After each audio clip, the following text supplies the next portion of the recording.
Welcome to James and Elena's English Chat.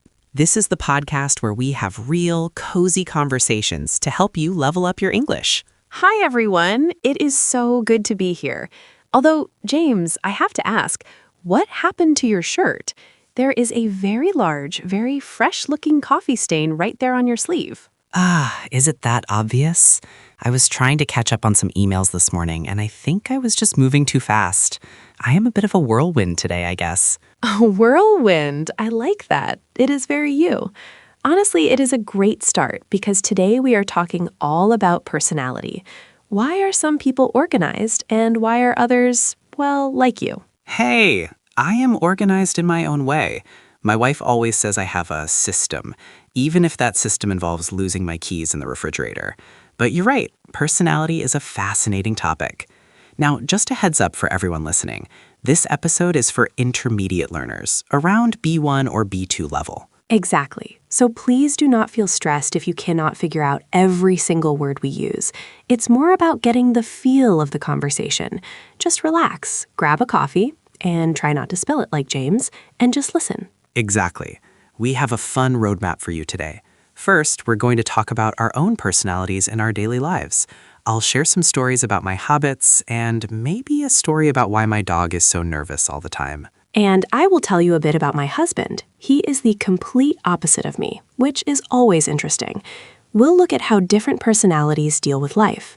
Then, at the very end, we'll visit Elena's Vocabulary Corner to review the best phrases and idioms from the chat. It's going to be a good one.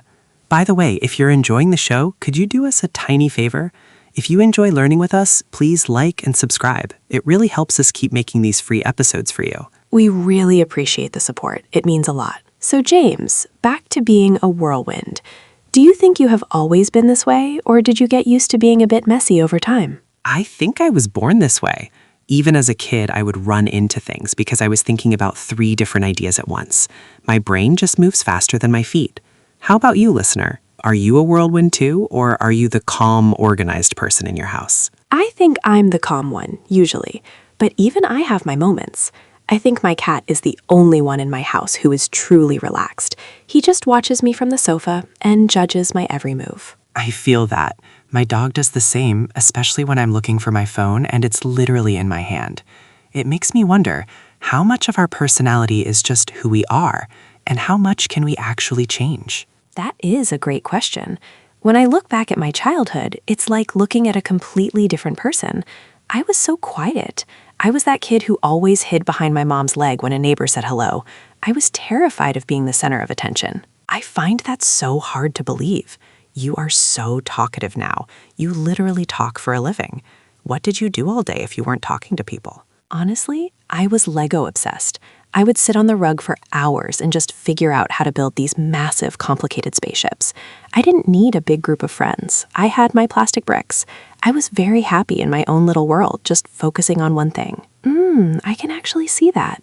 You still get very focused when you are working on the technical stuff for the show. But I was the complete opposite. I have younger brothers, and I was definitely the bossy older sister. I used to organize all the games for the kids on our street. I can imagine that. Were you the kind of kid who made everyone follow strict rules? Oh, absolutely. I would decide who was the doctor and who was the patient. I even made my brothers sign a piece of paper to join my secret club in the garden. I loved being in charge and making sure everything was in order. I guess I was a manager at age 7. That explains a lot about why you're so good at keeping us on schedule. But do you think you have actually changed, or are you still that same girl, just in a grown-up outfit? Well, I hope I am a little more patient now, but the core is the same. If I run into a chaotic situation, my brain immediately starts making a list.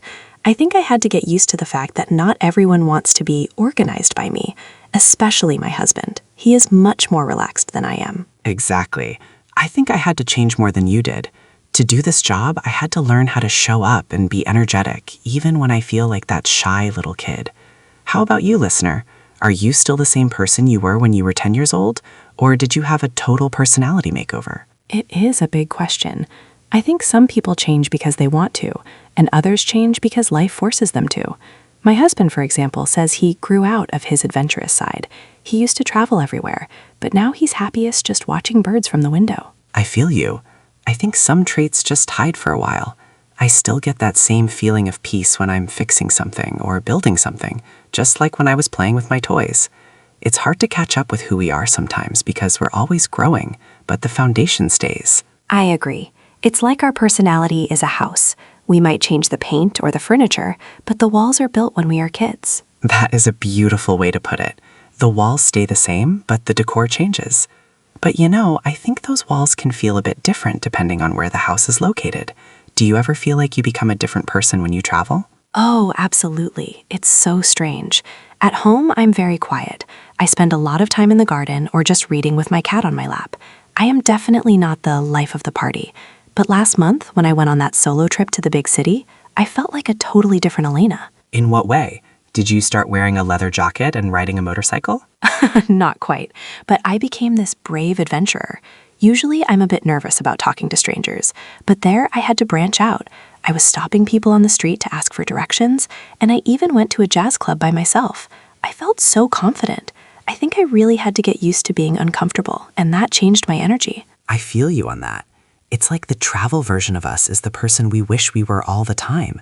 But for me, it's the opposite. I am usually the chaotic one, but the moment I'm on a road trip, my inner planner takes over. It's actually a bit scary. Wait, are you saying you actually use a map? I find that very hard to believe, James. It's true. When my wife and I go on a trip, I am the one who has to map out every single stop. I make a list of where we will eat, where we will get gas, and exactly what time we need to arrive at the hotel. My wife just stares at me. She says, "Who are you and what have you done with my husband?" I can imagine her surprise. Why do you think you do that? Is it because you are afraid something will go wrong? Exactly. I think I look forward to the vacation so much that I don't want to waste a single second. I don't want us to run out of snacks or get lost in the middle of nowhere. It's the only time in my life where I am actually organized. It's like my brain switches into Captain James mode. It is fascinating how a new environment can trigger a different part of our personality. How about you, listener? When you go on vacation or visit a new place, do you stay the same? Or do you find yourself becoming more adventurous or maybe more organized like James? We would love to know if you have a travel version of yourself too. Even my dog changes. At home, he's terrified of the vacuum cleaner and hides under the bed. But when we take him to the woods, he's like a tiny explorer. He isn't afraid of anything. He just wants to run into the tall grass and figure out where all the squirrels are hiding. It just goes to show that we all have these different layers. Sometimes we just need to leave our front door to find them. It's almost like we are catching up with a version of ourselves that we don't see every day. I like that, catching up with yourself. It makes me wonder what other versions of James are out there waiting for a different situation to appear. Actually, thinking about different versions of ourselves, I want to ask our listeners something. Do you ever feel like a different person when you speak English? Maybe you feel more serious or even more funny. I know I do. It is like my English brain has its own little personality. That is a great question. A lot of my students tell me they feel like English Elena is more direct or maybe more polite. It's almost like a costume you put on. But James, I think my personality changes most depending on the time of day. I am not exactly expert Elena at 6 o'clock in the morning. Oh, what happens at 6 in the morning? Do you turn into a werewolf? Not quite, but I am definitely a grumpy bear until I have my morning tea. My husband knows the rule. No big questions before the tea is finished. I need that time to figure out my thoughts for the day. I just cannot get used to the world being so loud so early. I need peace. I feel you, but I am the total opposite. I am a morning person through and through. I wake up with so much energy that I usually run into the door frame because I'm moving too fast. I'm ready to show up and start working immediately. My wife, however, is a total night owl. She wants to catch up on her favorite shows at 11 p.m. when I'm already half asleep on the sofa. Exactly. It's funny how we often settle down with people who have the opposite internal clock. It makes for a very quiet morning and a very loud evening, I suppose. So what about you, listener? Are you a morning person who loves the sunrise? Or are you a night owl who feels most creative when everyone else is sleeping? Do you have to deal with a grumpy bear in your house too? I think my dog is the only one who agrees with me in the morning. He is always ready for a walk the second I open my eyes. But it's true, our energy levels really change how we interact with people. If I try to be a social butterfly at 10 p.m., I just end up yawning in everyone's face. Speaking of being a whirlwind, you should see my workspace. My wife calls it the disaster zone. I have coffee mugs from 3 days ago, 5 different notebooks, and usually a stray sock that my dog brought in. It's total chaos. Oh, James, I can't even imagine working like that. I need a clear space to have a clear mind. If there's a single crumbs on my desk, I have to stop everything and clean it up. See, I am the opposite. I feel like I can't figure out a difficult problem if my desk is too clean. It feels too sterile, like a hospital. I like the creative chaos. If I need a pen, I just have to dig through my doom drawer for a minute. It usually turns out okay in the end. The doom drawer. That sounds absolutely terrifying. What else is in there? Old batteries, theater tickets from 2012, and probably some chocolate I forgot about. It's just how I am. I'm spontaneous. I don't like to spend an hour sorting out my files when I could be starting a new project. How about you, listener? Is your desk a disaster zone, or is it perfectly clean? Do you find it hard to get used to a mess, or do you thrive in it? I definitely lean toward the organized side. In fact, that's why I love gardening so much. It's my quiet hobby, and it's the complete opposite of a messy desk. You can't rush a tomato, James. You just can't. I think I would probably give up after 2 days if I didn't see a vegetable. I need results fast. And that is exactly why it's so good for me. When I'm out there, I have to be patient. I spend time pulling weeds and fighting a literal war against the slugs that try to eat my salad. It keeps me grounded. My husband usually joins me, just sitting quietly nearby with his book. It's so peaceful. I guess that's the balance we all need. My chaos helps me start new things, and your patience helps you finish them. Maybe I should take up gardening too, but I think I would just end up accidentally digging up the flowers instead of the weeds. Please don't. I think the flowers are much safer if you stick to your notebooks and your doom drawer. It's better to play to your strengths, right? You are probably right. I think if I tried to be perfectly organized, I would not know what to do with myself. It's funny how we often try to hide our weird sides, but those are usually the parts people love most about us. Like my wife, she is so focused and professional at the hospital, but at home she can never find her glasses even when they're sitting right on top of her head. It's my favorite thing about her. I feel you. It's those perfectly imperfect moments that make us human. I think we spend so much energy trying to fit into a specific box.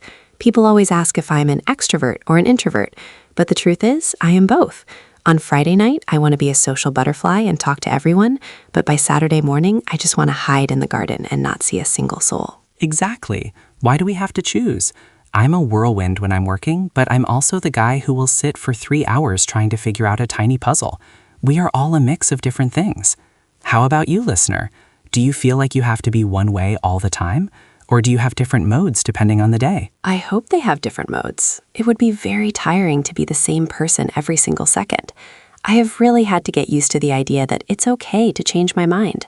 My husband used to think I was very predictable, but then he saw me try to learn the ukulele and he realized I still have some surprises left. I think that is the key. We are all just works in progress.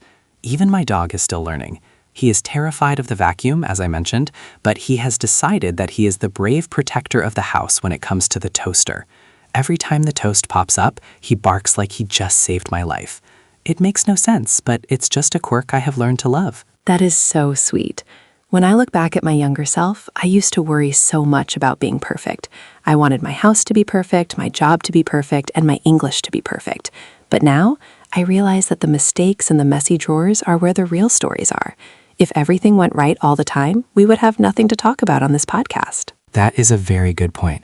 I would probably just be sitting here in a clean shirt with nothing to say. I think we should all try to embrace the messy parts of our personalities. They're what make us stand out in a crowd. It turns out that being normal is actually quite boring. It really is. And I think that applies to learning a language too. You do not need to be a perfect robot to communicate. Your unique personality comes through, even when you use the wrong tense or forget a word. It's all part of the process of figuring out who you are in a new language. I love that. It's like we are building a new version of ourselves, brick by brick, just like my old Lego sets. Some of the bricks might be the wrong color, but the final ship still looks pretty cool. And since we are talking about building things, I thought we could help our listeners build their own personality stories today. We should give them a map of sorts. That is a wonderful idea. Sometimes it's hard to figure out how to describe yourself in a new language. You have all these big feelings, but you cannot always find the right words to let them out. Exactly. So we have put together some sentence starters. These are like little keys to help you start a conversation. Elena, do you want to give them the first one? Sure. The first one is for talking about the past. Try finishing this. When I was younger, I used to be. For me, I would say, when I was younger, I used to be the bossy older sister who organized all the neighborhood games. And I would say, when I was younger, I used to be a very shy kid who just wanted to play with my bricks alone. How about you, listener? How would you fill in that blank? When I was younger, I used to be. It's such a good way to show how much you've grown. Now, what about the present? Here's a fun one. In my free time, my side comes out. Oh, I like that. For me, in my free time, my chaotic side comes out when I start 5 different DIY projects at once. My wife just walks into the room and sighs. I could see that. For me, in my free time, my competitive side comes out when I am gardening. I am really trying to win the battle against the slugs this year. How about you, listener? What side of you comes out when you are relaxed? Here's a useful one for habits. I am still trying to get used to. I use this one all the time. I am still trying to get used to putting my keys in the same spot, so I do not run into problems every morning when I'm leaving the house. That is a classic James problem. For me, I'm still trying to get used to waking up early without my morning tea. If I do not have it, I am a total grumpy bear, and even my cat avoids me. We should also talk about self-discovery.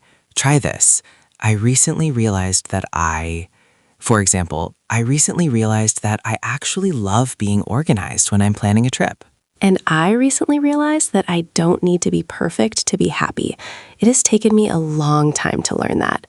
Listener, what have you recently realized about your own personality? Last one. Let's look at our goals. I want to branch out and this is for when you want to try something new. I want to branch out and learn how to actually cook a meal that doesn't come from a microwave. That is a brave goal, James. For me, I want to branch out and finally play a whole song on my ukulele. I look forward to the day I can play for my niece without her telling me to stop. These sentences might seem simple, but they really help you catch up with who you are today. Exactly. And speaking of catching up, it's time for my favorite part of the show. We've used some really colorful language today, Alina. Should we take a closer look at those? I would love to. This is Alina's Vocabulary Corner, where we look at some of the phrases from our chat. Let's start with a classic, social butterfly. Social butterfly. This describes someone who is very friendly and loves to talk to many different people at a party or event. It's like a butterfly moving from flower to flower. I really wish I was a social butterfly, but I usually just end up talking to the dog in the corner of the room when I go to a party. I understand. My niece is a total social butterfly at the park. She makes 5 new friends before I even have time to sit down on the bench. That is definitely not me.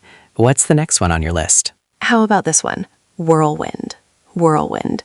A whirlwind is someone who has a lot of energy and moves very fast. Sometimes they leave a little bit of a mess behind them because they are so busy and fast. That is basically my middle name.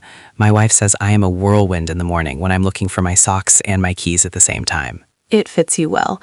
I feel like a whirlwind when I have to clean the whole house before my neighbor comes over for our weekly tea. We also talked about trying new things. What was that phrase you used earlier? Ah, yes, to branch out. To branch out.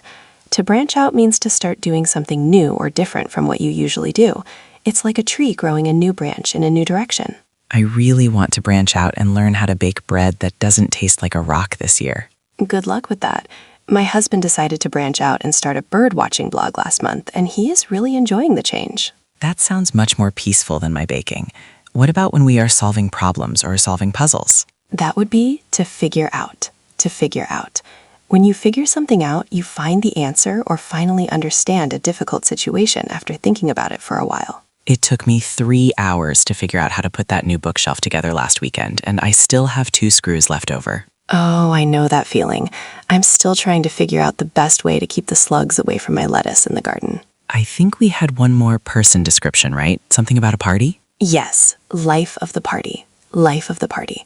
The life of the party is the person who is the most fun and energetic at a social gathering.